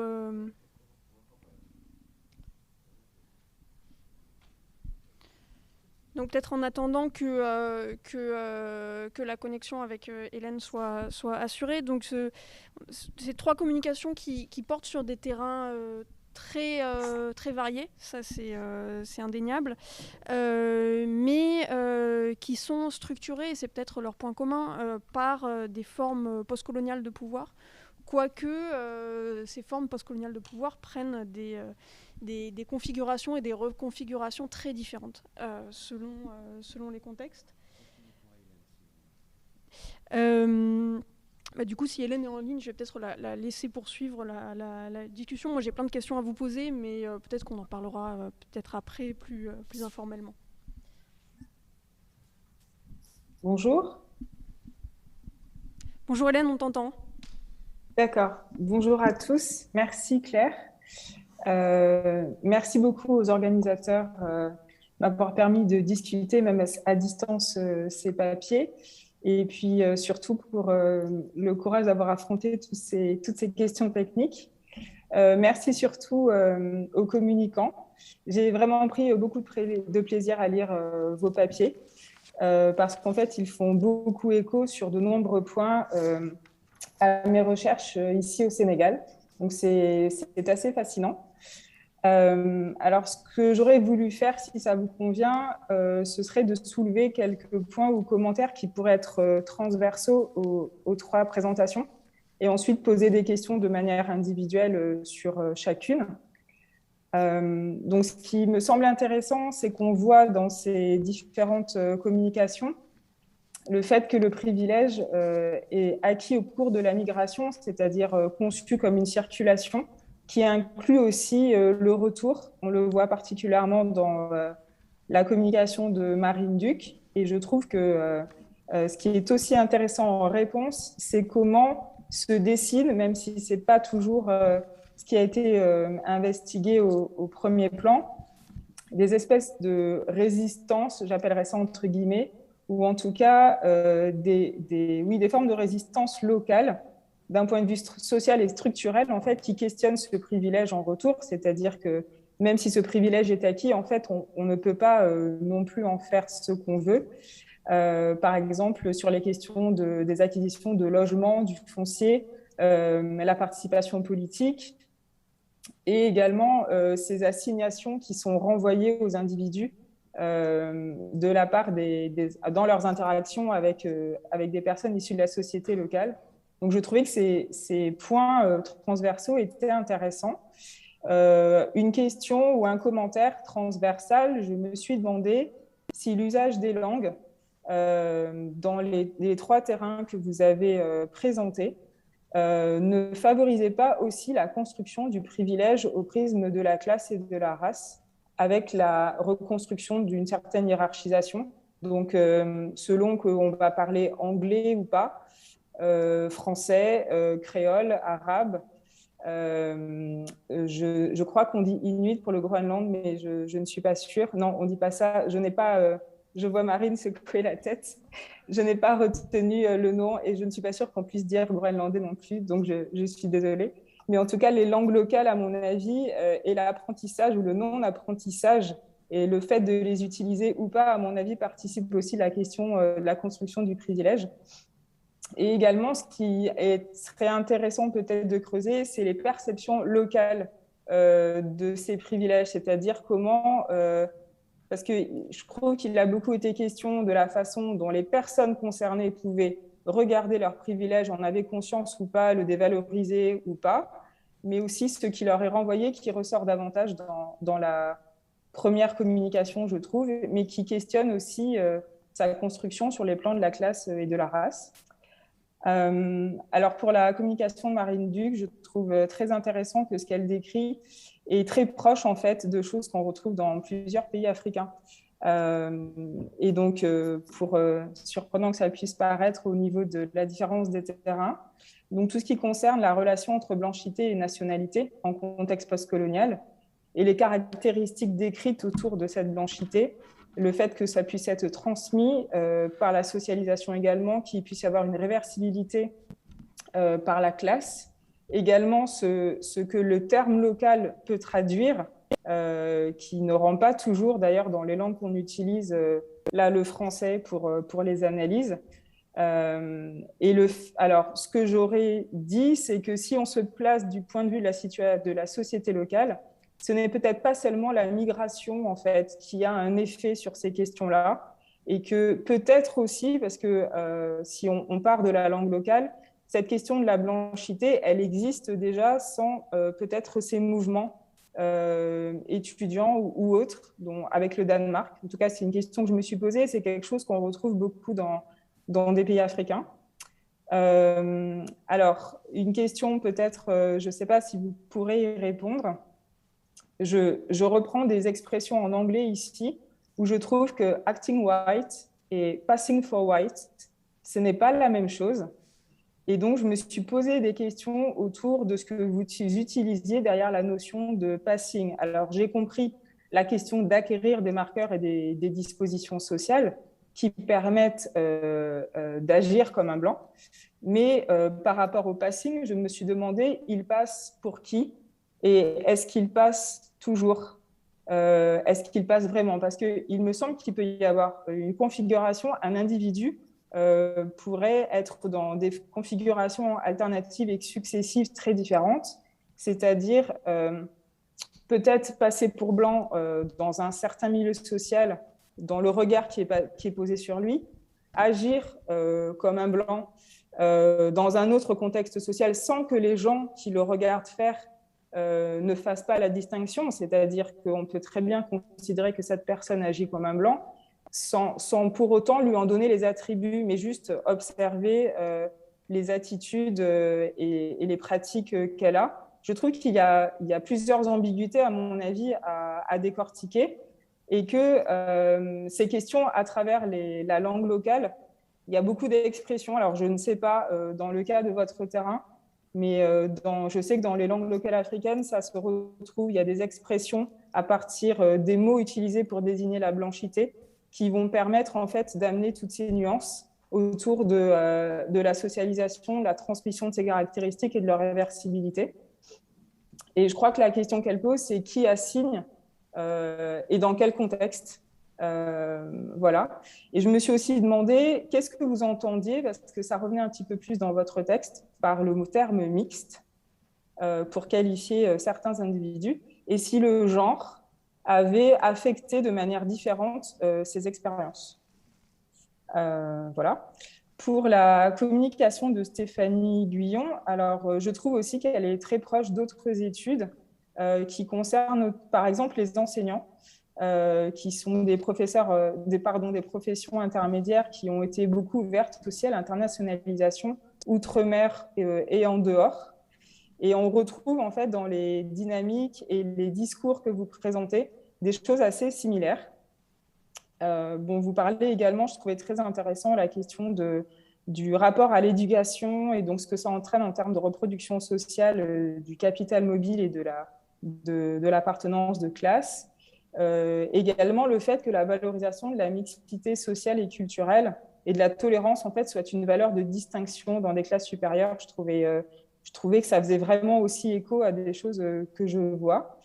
Alors j'ai noté que c'était plus apparu dans votre texte quand vous faisiez référence aux minoritaires ou à la minorisation. Il semblait qu'il y avait un sens éthique et un sens émique qui ne correspondaient pas forcément. C'est-à-dire la façon dont les personnes vont se représenter comme minoritaires, qui n'est pas forcément ce qu'on entend en sciences sociales. Je me suis demandé si la façon dont ils décrivent ce qu'ils appellent des sociétés autres pour l'outre-mer, si je me demandais dans quelle mesure ils se pensent toujours en France ou pas, parce que ils disent aussi que il y a un certain confort dans les facilités, la mobilité, parce que ça reste des territoires français. Et je me suis demandé si cette représentation, qui des fois peut paraître un peu exotisante, ne participait pas aussi de la question du privilège à travers les enjeux raciaux, parce que le culturalisme dont ils font preuve faisait un petit peu écho à ça. Également, je me suis demandé, parce que vous avez soulevé le cas d'une personne qui en fait est une antillaise, donc je me suis demandé quels étaient les rapports de ces personnes dont vous avez parlé avec d'autres qui sont issus des Antilles, des collègues, parce que j'ai eu l'impression qu'en fait votre groupe d'enquêtés c'était des personnes blanches. Mais ce n'était pas très clair parce qu'on peut venir de métropole et ne pas être blanc. Donc, vous avez donné le cas de certains Antillais donc, qui se retrouvent en Outre-mer. Et puis, on peut aussi venir de France et être noir.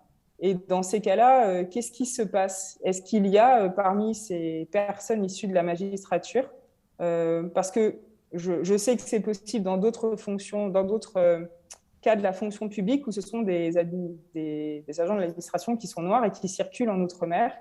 Et je pense notamment à ce qu'on dit sur place aux Antilles autour du terme négrolitain, qui en fait rejoint ce qu'a présenté Marine Duc dans sa communication, c'est-à-dire que c'est une catégorisation pour des personnes qui viennent de métropole mais qui ne sont pas blanches et qui vont en fait faire l'expérience d'une réversibilité par la classe de certaines dispositions sociales, culturelles et raciales.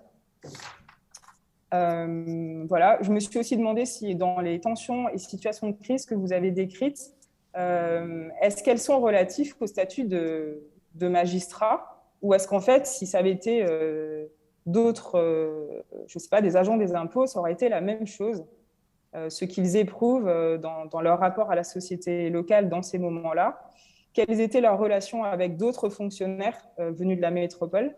Et puis après, bon, vous n'avez pas eu le temps de finir, mais votre texte finissait par ces deux figures du blanc qui sont repoussoires. Donc je me demandais, je n'ai pas très bien compris les stratégies qu'ils mettent en place pour repousser ces deux figures. C'était intéressant, la figure de blanc tropicalisé. Ici, on entend souvent celle du blanc mal recyclé. Mais en fait, c'est exactement pour désigner les mêmes caractéristiques. Et voilà, je me suis demandé si vous pouviez peut-être un peu développer dans cette partie-là maintenant. Et pour la troisième présentation, je trouve aussi que c'est très intéressant ce que vous disiez par rapport aux différentes façons d'investir le logement selon qu'on a des séjours plus ou moins courts ou à durée incertaine, selon les profils sociaux aussi des acteurs, la forte mobilité résidentielle pendant le séjour qui peut contraster avec celle de familles ou qui viennent en contrat d'expatriation ou qui prolongent localement. Alors, ce n'est pas du tout le même contexte que ce que je vois au Sénégal et il est très particulier aux Émirats.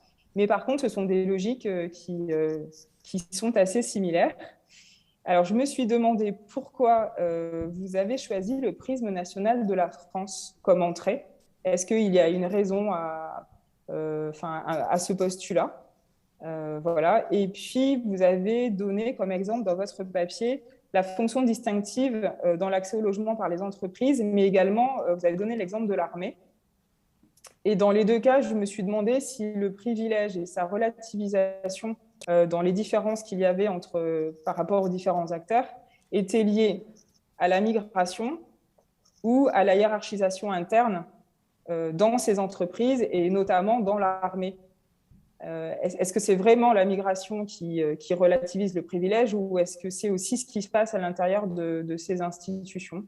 Voilà, je voulais savoir si vous pouviez être plus précis et je vous remercie infiniment pour vos différents papiers.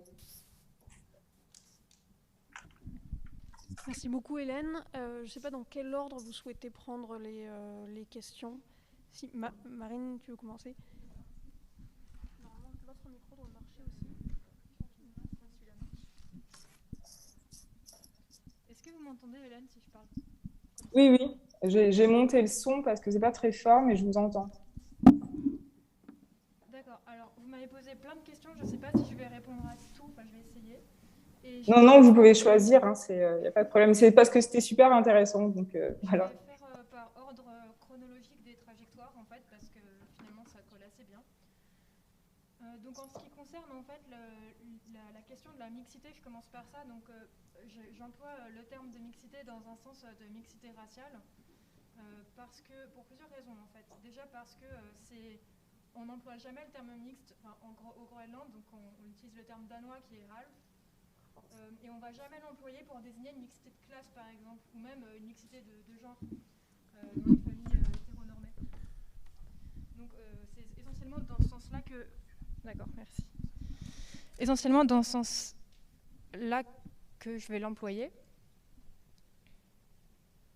C'est bon. Et donc du coup, en fait, cette mixité, elle va effectivement énormément, dans une large mesure s'incarner dans les pratiques linguistiques familiales, puisque donc quand vous avez deux parents inuits, en général, dans une grande majorité des cas, la langue de la famille, ça va être le kalaallisut. Et dans les familles mixtes, c'est plutôt le danois qui va prendre le pas, en fait, même si on a un des deux parents qui n'est pas danois en fait, ou même danophone à l'origine. Donc ça va la langue en fait qui va être valorisée par le système scolaire local et même j'ai envie de dire par l'ensemble de l'organisation sociale au Groenland, c'est le danois et c'est celle-ci qui va prendre le pas dans les transmissions familiales en fait, y compris dans les familles mixtes. Voilà. Et je ne sais pas si je vous réponds. Si, c'est très intéressant. Allez-y. D'accord. Et donc, en fait, du coup, ce qui va se passer, c'est qu'avant même la migration, effectivement, la conscience des classements sociaux, elle est très présente. En particulier dans les grandes villes, en fait. Parce que, enfin, dans la grande ville qui fait, en fait, qui est très petite, hein, parce qu'au Groenland, on a 55 000 habitants. Donc, à nous, que la capitale, il y a 18 000 habitants. Donc, c'est très petit par rapport à nos échelles à nous. Mais à l'échelle du Groenland, c'est une métropole dans le sens où c'est une société qui est assez divisée et surtout qui est très hiérarchisée avec beaucoup de fonctions politiques qui sont représentées dans cette ville. Donc en fait, on a l'image du danois déjà en fait assez précocement ancrée chez les personnes qui vont faire leurs études au Danemark. Et en plus, on a une sélection socio-scolaire qui opère très très tôt dans les trajectoires parce que la langue de l'école à partir du lycée, c'est le danois. Donc ça va créer un énorme effet de barrière dans l'avancée des trajectoires. Après, pour répondre à vos deux autres points sur la question du genre, donc je vais juste répondre très très rapidement sur ce point. En fait, la question du genre, déjà, on a alors, j'ai pas les chiffres en tête précis exactement, mais on a l'essentiel des personnes qui vont migrer pour faire leurs études, et de manière générale, l'essentiel des personnes qui font des études au Groenland sont des étudiantes, en fait. C'est lié en partie, je dis bien, hein, à des modèles en fait qui sont historiquement ancrés de qu'est-ce qu'on devient en fait, qu'est-ce qui est attendu de nous socialement de devenir quand on est une femme ou quand on est un homme au Groenland. Et on a encore le modèle du chasseur ou du pêcheur qui persiste pour les jeunes hommes. Donc c'est quelque chose qui fait que voilà, qui explique en petite partie que les femmes se distinguent, s'orientent vers des études plus longues en général. Et après, pour ce qui concerne vos remarques super intéressantes sur la question du passing, j'avoue, j'ai peut-être utilisé le terme de manière un peu abusive, pas forcément très rigoureusement. Et effectivement, en tout cas pour la partie plus volontaire de la chose, c'est peut-être plus rigoureux de dire qu'on agit comme blanc plutôt qu'on passe pour blanc. dans ce cas-là. Et d'ailleurs, le terme que j'avais mis dans le PowerPoint, qui est un terme en kalachlisout pour désigner ces personnes qui, du coup, sont passées. Donc là, si on passe de l'autre côté de l'identification, donc ce terme Kashunat Karmisok, pardon, en fait, ça veut dire les personnes, celles et ceux qui deviennent étrangères. Donc en fait, c'est quelque chose qui touche même à l'être de l'individu. Donc je trouve que c'est assez intéressant en termes linguistiques ce que ça désigne. Et les personnes qui vont en fait assigner ces nouvelles catégories, il y a deux choses. Il y a à la fois les personnes qui sont plutôt originaires des classes populaires et pour le coup vont revendiquer une certaine authenticité raciale, si on peut le dire comme ça, par rapport à ceux qui sont partis faire des études ou qui ont fait des études de manière générale. Et après, on a aussi des assignations qui passent par les institutions elles-mêmes, en fait, qui ont tendance à considérer justement les étudiants groenlandais au Danemark comme très privilégiés, parce que, bon, voilà, ils se la coulent douce au Danemark, en gros, et ils profitent tranquillement du Danemark. Voilà, je ne sais pas si je vous réponds. Si, vous me répondez, c'est vraiment passionnant et je vous remercie. Moi, je n'utilise pas le terme du passing, c'est pour ça que je vous ai demandé des précisions. Je ne sais pas du tout si vous l'utilisez de manière abusive ou pas, mais il me semblait que dans ce que vous aviez décrit, je ne vois pas le PowerPoint de là où je suis, mais dans votre papier, en fait, il y avait matière à vraiment décortiquer de manière très, très nuancée tout ça. Et je trouvais que c'était vraiment intéressant, y compris si la langue locale conceptualise en plus certains mouvements de classe, changements de disposition. Je trouve que c'est vraiment très, très intéressant. Merci beaucoup. Merci à vous.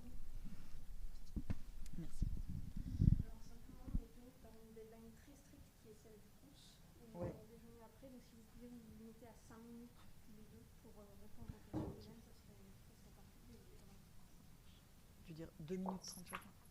5 minutes. Ah, ok. Non. Bon, on va essayer de faire ça. Alors, sur la question de... Donc, les magistrats enquêtés, ils sont très majoritairement métropolitains et blancs. J'ai très peu de... En fait, j'ai fait très peu d'entretiens avec des magistrats ultramarins. Principalement, en fait, j'ai eu par rapport à quand j'ai sollicité les magistrats pour faire des entretiens, ils ont quasiment, les magistrats métropolitains ont tous accepté. C'était la première fois de ma vie que dans une enquête, tout le monde avait très envie de répondre. Et donc là où j'ai eu des refus ou des non-réponses, c'est justement les magistrats ultramarins. Je pense qu'ils sont dans une position dont il est c'est plus difficile pour eux de parler de leur position de magistrats dans des territoires ultramarins. Et donc, alors des magistrats métropolitains racialisés, j'en ai quelques-uns. J'aurais bien aimé pouvoir mesurer statistiquement mais ça, évidemment, ça n'est pas possible. Donc j'en ai quelques-uns, mais dans le discours qu'ils ont, sur ce qui est renvoyé sur alors, ça dépend, parce que en fait, ça dépend d'abord comment ils sont racialisés. Et c'est vrai qu'il y en a qui ont eu des expériences extrêmement difficiles en Outre-mer, en particulier à Mayotte. Je pense à un magistrat noir d'origine africaine qui a fait l'expérience d'un racisme très fort à Mayotte. Donc, il parle longuement de ça. Les autres, en fait, ils parlent plutôt du fait qu'ils sont renvoyés à leur origine métropolitaine et c'est assez peu saillant. Sur les stratégies, je réponds juste sur les stratégies repoussoires. En gros, pour se différencier, pour se distinguer de la figure du mauvais blanc, soit ils adoptent des stratégies en gros d'hypercorrection, c'est-à-dire une forme d'exemplarité dans l'engagement professionnel, donc pour repousser le stigmate de la tropicalisation, de la paresse, de l'alcoolisme, ce qui peut leur être renvoyé à la fois sur place et surtout dans l'Hexagone par leurs collègues ou qui considèrent qu'un poste outre-mer, c'est un peu les vacances.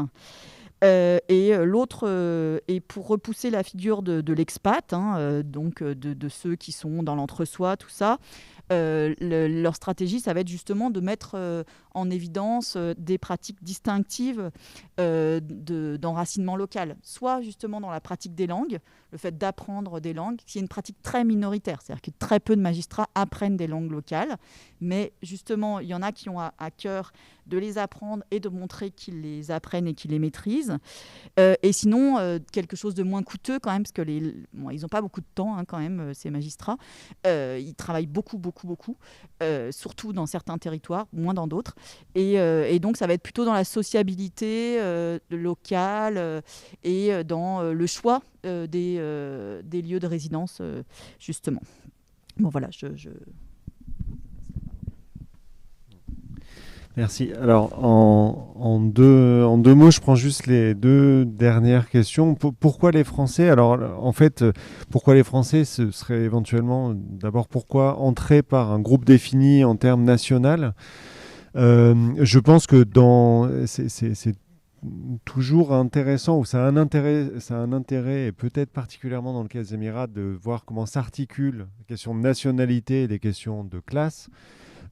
Et pour ce faire, soit on entre par un groupe national et on est attentif à des effets de composition et de diversité socio-professionnelle, ou bien on pourrait aussi entrer également par un monde socio-professionnel et voir comment s'y articulent des disparités ou des variations en fonction du passeport. Et l'intérêt, alors il y avait des effets d'opportunité et d'entrée sur le terrain du fait de travailler sur les Français, et aussi parce que c'est un groupe qui reprend assez bien cet éventail large de profils. Il y a à la fois des institutions culturelles type Louvre, des grands groupes pétroliers, mais aussi des entrepreneurs dans le domaine de la restauration, et une sorte de communication autour du savoir-faire français qui dessine un éventail socio-professionnel assez large qui m'intéressait au départ. Et la deuxième question, est-ce que c'est effectivement, est-ce que ce sont l'armée ou les entreprises qui fabriquent les privilèges, ou est-ce que c'est la migration qui les fabrique? En fait, les deux se combinent, bien sûr. Les hiérarchisations, les cloisonnements, les disparités de revenus qui se matérialisent dans le quotidien, ça, ce sont évidemment les institutions qui les créent.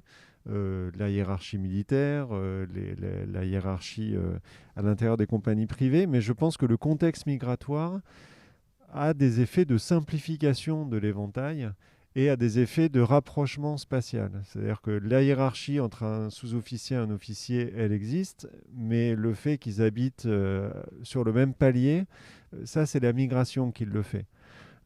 Et donc, je pense que c'est cette combinaison entre les discontinuités socio-économiques induites par les institutions et un contexte migratoire où les facilités d'accès au logement amènent les gens à être plus proches spatialement d'individus socialement distincts qu'ils ne pourraient l'être dans le pays d'origine. Mais enfin, ça, c'est ni moi qui l'invente, ni particulièrement nouveau dans les études migratoires.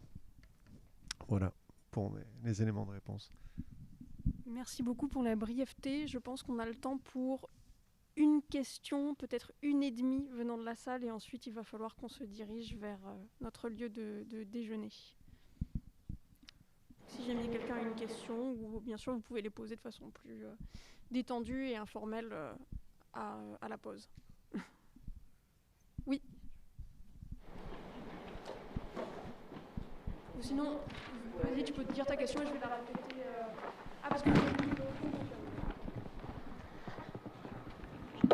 Non, je tiens. D'accord, ok. Oui. Ça va comme ça? Non, vous pouvez parler tranquillement, ça capte. Ah d'accord. Ok, bonjour. Oui, une question pour Stéphanie. Merci. Je sais que le terrain est toujours en cours. Je m'interrogeais aussi sur la production un peu collective de ces discours sur les valeurs, pourquoi on est venu, et aussi de voir quel rôle jouent les magistrats ou les fonctionnaires qui sont en place depuis plus longtemps comme passeurs de ces valeurs. Oui, c'est bien de venir pour les enfants parce que ça les ouvre. Et on travaillait, voilà. Et surtout, comme tu as évoqué, c'est souvent aussi ce qu'on voit, ces catégories de personnes entre 30 et 40 ans, avec des enfants entre 3, parfois des bébés aussi, jusqu'à la fin primaire, avant de revenir en métropole pour des écoles plus... peut-être de choix pour les enfants.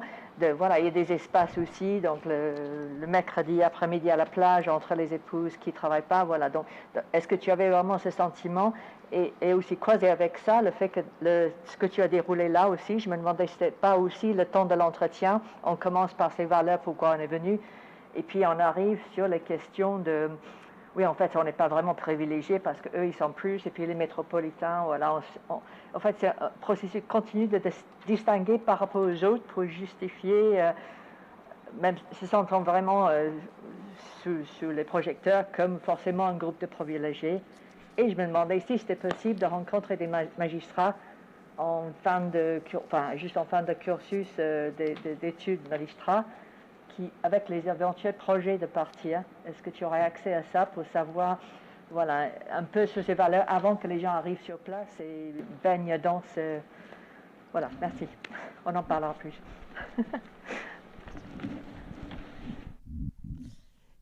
Et oui, tu as raison, il y a des promoteurs des Outre-mer. Alors, il y a des promoteurs institutionnels dont c'est le rôle institutionnel, en particulier à l'École nationale de la magistrature. Ils font des formations et des cycles de conférences pour encourager des jeunes magistrats à choisir, puisque maintenant ils essayent de ne pas les affecter de force dans les Outre-mer, donc mais donc pour promouvoir les Outre-mer. Et souvent les chefs de juridiction font ce travail de vendre les Outre-mer auprès de leurs collègues et aux jeunes auditeurs de justice.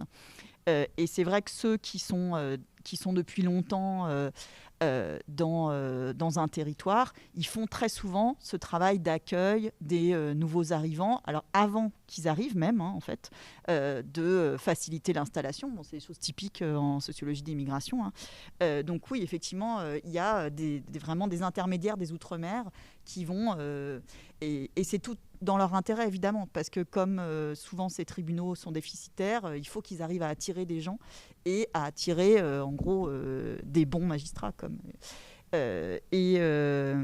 Donc oui, il y a vraiment des gens qui font ça. Et je suis désolée, mais j'ai oublié ta deuxième question. Je crois que je suis trop fatiguée.